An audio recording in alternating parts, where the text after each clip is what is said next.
વાવાઝોડા બર્ટે યુકેમાં વ્યાપક તબાહી મચાવી છે.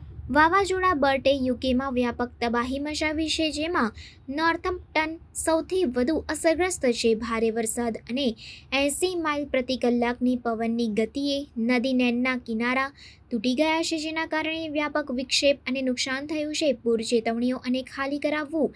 ઇંગ્લેન્ડ અને વેલ્સમાં 180થી વધુ પૂર ચેતવણીઓ જારી કરવામાં આવી છે.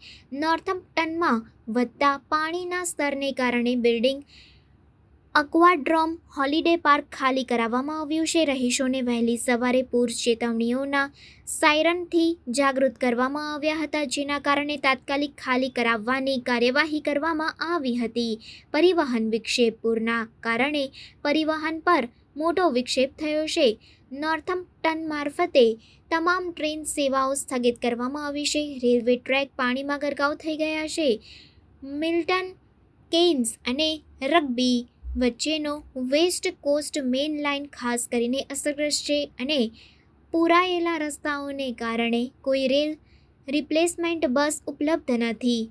ટોવેસ્ટરમાં A5 અને હાર્લસ્ટોન રોડ પર A428 જેવા મુખ્ય રસ્તાઓ અપ્રવેશ્ય છે.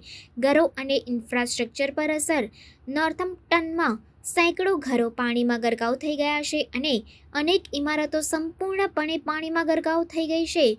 ઇમરજન્સી સેવાઓ અસરગ્રસ્ત લોકોને મદદ કરવા અને પરિસ્થિતિને સંભાળવા માટે રાત દિવસ કામ કરી રહી છે. સ્થાનિક અધિકારીઓએ રહીશોને ઘરમાં રહેવા અને અનિવાર્ય મુસાફરી ટાળવા વિનંતી કરી છે. સમુદાયની પ્રતિસાદ. સમુદાયે જરૂરિયાતમંદોને મદદ કરવા માટે એકસાથે કામ કર્યું છે.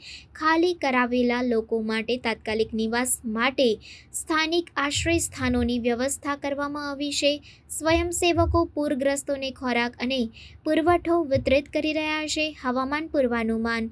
મેટ ઓફિસે આગાહી કરી છે કે ભારે વરસાદ અઠવાડિયા સુધી ચાલુ રહેશે. ઉત્તર પશ્ચિમમાં પવન સાથે વરસાદની શક્યતા છે.